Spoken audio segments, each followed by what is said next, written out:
안녕하세요. 탐구생활입니다. 오늘은 장기 렌트카 정비 서비스에 관련해서 제가 몇 가지 말씀드리려고, 과연 이 장기 렌트카의 정비 서비스는 어떤 분들이 이용해야 좋을까? 사용자가 말하는 장기 렌트 정비 서비스, 지금부터 정리해 보겠습니다. 우선 정비 서비스는 월 렌트료에서 추가로 비용이 발생하는 문제이기 때문에 신중하게 생각해서 결정하셔야 하고요. 차량에 따라 조금 다르긴 하지만 저 같은 경우는 그랜저 기준 했을 때 월 75,000원의 추가 비용을 부담하고 있어요. 물론 더 고급 차량이나 더 가격이 낮은 차량은 금액 차이가 조금 날 수 있습니다. 일단 정비 서비스에는 이 순회 정비를 넣느냐 안 넣느냐에 그 선택 사항이 있는데요. 이 순회 정비를 또 넣고 안 넣고에 따라 가격이 조금 차이는 있어요. 그 상품의 정비 서비스에도 상품이 몇 가지가 있는데, 그 중에 순회 정비가 있는 상품이 있고 없는 상품이 있고 그렇습니다. 저는 순회 정비가 처음에는 있는 상품이었어요. 근데 현재는 순회 정비가 없는 상품입니다.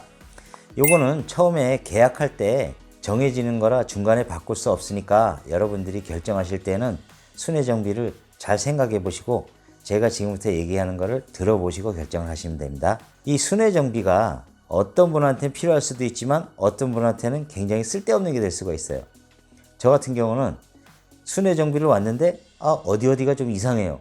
그러면은 이거를 그 자리에서 고칠 수가 없어요. 그러면은 어디로 뭐 정비센터로 가지고 오세요. 그럼 제가 결론적으로 갖다 줘야 되잖아요. 그럼 순회 정비는 뭐냐? 그럼 와서 그냥 점검하는 거 외에는 할 게 없어요. 어차피 고치려면 공업사를 들어가야 되고. 그런데 순회 정비를 꼭 필요한 분들은 어떤 분들이 쓰면 좋을 것 같냐면요, 하루 종일 직장에서 절대 나올 수 없는 분들, 뭐 차가 어디가 고장이 나서 고치러 가야 되는데 내가 진짜 직장에서 나는 내가 자리를 비우면은 우리 회사가 망한다, 아니면 내가 자리를 비우면 우리 회사가 돌아가지 않는다, 이런 분들 외에는 순회 정비가 별로 의미가 없는 것 같습니다. 그리고 정비를 맡길 때 저희가 이제 뭐 짜잘한 고장 같은 경우는 가서 뭐 몇 시간 고쳐갖고 오면 다 정비가 되잖아요. 근데 막 이틀, 3일 막 이렇게 고쳐야 될 때가 있어요. 제가 이용하는 렌트카 회사는 정비 시간이 8시간 이상이 경과하면 차를 대차를 해주게 돼 있어요. 물론 그 대차해 주는 것도 정비 상품에 옵션이 따로 있습니다. 우리가 사고가 났을 때는 보험회사에서 대차를 해주잖아요. 근데 이 렌트카는 렌트회사에서 대차를 해주는 거예요. 그럼 어떻게 되냐? 8시간 이상 발생했을 때 대차를 받을 것이냐, 아니면은 난 그냥 맡기고 나는 그냥 집에 가 있어도 된다, 그런 분들은 이 대차 서비스를 안 넣으셔도 돼요. 다 요금에 환산이 되는 거기 때문에 대차를 안 넣으셔도 됩니다. 근데 차를 많이 쓰는 분들은 이 대차도 필요한 상품이니까 그렇게 알고 계시고요. 그럼 본론으로 들어가서 정비 서비스는 과연 뭘 정비해 주는 건지 상세하게 제가 보면서 말씀해 드리도록 하겠습니다. 가장 먼저 엔진 오일 세트. 엔진 오일 같은 경우에 뭐 엔진 오일도 갈고 거기에 오일 필터도 갈고 이러잖아요. 그 엔진 오일 세트는 순정 오일 기준 했을 때 8,000km마다 교환해 주기로 돼 있어요. 저 같은 경우는 순정 오일이 좀 마음에 안 들어서 합성유, 돈 더 주고 합성유를 넣는데, 저 같은 경우는 합성유 10,000km마다 교체를 하고 있습니다. 그리고 미션 오일은 뭐 오토하고 스틱 뭐 이렇게 따로 구분이 돼 있기는 한데, 미션 오일은 7만 킬로에 교환을 해주기로 돼 있어요. 근데 뭐 요즘 차들이 좋아서 뭐 10만 킬로까지 타도 괜찮다고는 하던데, 굳이 7만 킬로에 갈아준다는데 10만 킬로까지 탈 이유는 없잖아요. 7만 킬로 돼서 무조건 교환하시면 됩니다. 그리고 브레이크 오일, 여러분들 브레이크 오일 갈아본 적 한 번도 없으시죠? 이 브레이크 오일이 한 번 넣으면 뭐 엔진 오일이나 이런 것들처럼 색깔이 변하고 걸쭉해져요. 그래서 시간이 지나면은 갈아야 되는데, 이 브레이크 오일은 8만 킬로에 교환하게 돼 있습니다. 파워 핸들 오일도 마찬가지예요. 파워 핸들 오일도 8만 킬로가 되면 교환을 한번 해줘야 돼요. 그래야 핸들도 부드럽게 잘 들어가고 이런 경향이 있으니까 너무 오래 타지 마시고, 지금 제가 말하는 거는 렌터카 회사 차를 탄 렌터카를 타는 분들 뿐이 아니라 개인 차량을 운영하는 분들도 다 똑같이 적용이 되는 거예요. 그러니까 잘 알아두시면 좋을 것 같아요. 부동액 같은 경우에는 이 뭐 이렇게 체크하는 게 있는데, 뭐 이렇게 찍어서 물을 넣어보고 뭐 몇 도까지 떨어졌을 때 안 온다 이 기준을 사는 이 기계가 있는데요. 거기에 이제 어느 정도 온도가 올라오면은 부동액을 교체를 해주는데 이것도 원칙상으로는 5만 킬로마다 다 빼고 새로 넣게 교과서에 돼 있어요. 그러니까 알아두시고요. 각종 뭐 헤드라이트 전구나 실내 전구, 뭐 깜빡이 전구 이런 불이 들어와야 될 곳에 안 들어오는 그런 고장 같은 것들은 뭐 주기 없이 그냥 고장나면 교체를 다 해주고요. 가장 중요한 타이어는 그 타이어에 마모선이 있어요. 그 타이어의 마모선에 딱 닿으면 무조건 교체를 해줘요. 내 차를 끄는 개인분들은 보통 거기까지 타질 않고 거기에서 한참 더 타요. 그래서 딱 그 마모선까지 타게 되면은 보통 4만 킬로를 탑니다.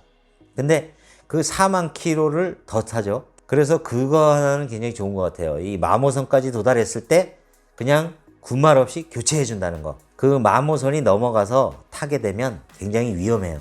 근데 겉보기에 조금 뭐 홈이 좀 더 남은 것 같으니까 더 타야지 하다가는 큰일 납니다. 생명과 직결되는 거기 때문에 한여름에 고속도로를 달리다가 터져버릴 수도 있어요.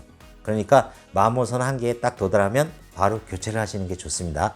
그리고 배터리, 에어컨, 뭐 점화 플러그, 뭐 그 다음에 뭐 여러 가지들이 있는데요. 다른 것들은 그냥 고장이 나면 다 교체를 해주고, 또 하나 중요한 거는 그 브레이크 패드 있잖아요. 브레이크 패드는 앞바퀴와 뒷바퀴가 교체해주는 시기가 달라요. 앞바퀴는 승용차 같은 경우에는 이제 앞바퀴는 4만 킬로, 뒷바퀴는 8만 킬로의 교환 주기가 되어 있는데 한 5만 킬로까지는 타도 무난하더라고요. 현재 이 책에는 4만 킬로, 8만 킬로 이렇게 교환 주기로 정해져 있습니다. 그 외에 여러 가지들 뭐 이렇게 고장이 난다거나 이런 것들은 다 수리를 해줘요. 이제 7만 5천 원짜리를 이용을 해서 그런 건지 모르겠는데, 그러면 이 정비 서비스를 누구는 해야 되고 누구는 필요 없고가 있잖아요. 내가 장기 렌트를 하는데 1년에 3만 킬로 이하로 탄다. 그러면 아까 엔진오일 8천 킬로에서 1만 킬로라 그랬잖아요. 그러면 3만 킬로를 타면 1년에 3번만 갈면 돼요. 그러면 3번만 갈면 되는데 그 비용과 내가 월 정비 서비스를 위해서 부담하는 비용과 12달을 곱했을 때 과연 어떤 게 돈이 덜 드는지 그거를 제가 계산을 해보니까 1년에 3만 킬로 이하로 타는 분들은 정비 서비스를 이용 안 하시는 게 더 이득이더라고요. 그리고 3만 킬로 이상 타는 분들은 정비 서비스를 이용하시는 게 비용이 절감될 수 있습니다. 저 같은 경우는 1년에 한 5만 킬로 정도 타니까 이게 좀 많이 절감이 되는 편이에요. 제가 1년 동안 수리받은 내역을 다 더해보면 월 7만 5천 원을 추가 부담하고 12달을 곱한 것보다 정비를 받은 비용이 훨씬 더 많아요. 그렇기 때문에 저는 현재 정비 서비스를 이용하고 있습니다. 제가 오늘 이 영상을 찍게 된 계기가 내용은 별거 아닌데 제가 유튜브를 검색을 해보니까 이런 내용의 영상이 없더라고요. 제가 못 찾는 걸 수도 있는데 좀 상세하게 나온 내용들이 없어서 좀 도움이 되고자 하는 분들도 있을 것 같아서 오늘 이 영상을 준비하게 되었습니다. 이상 탐구생활이었습니다. 감사합니다.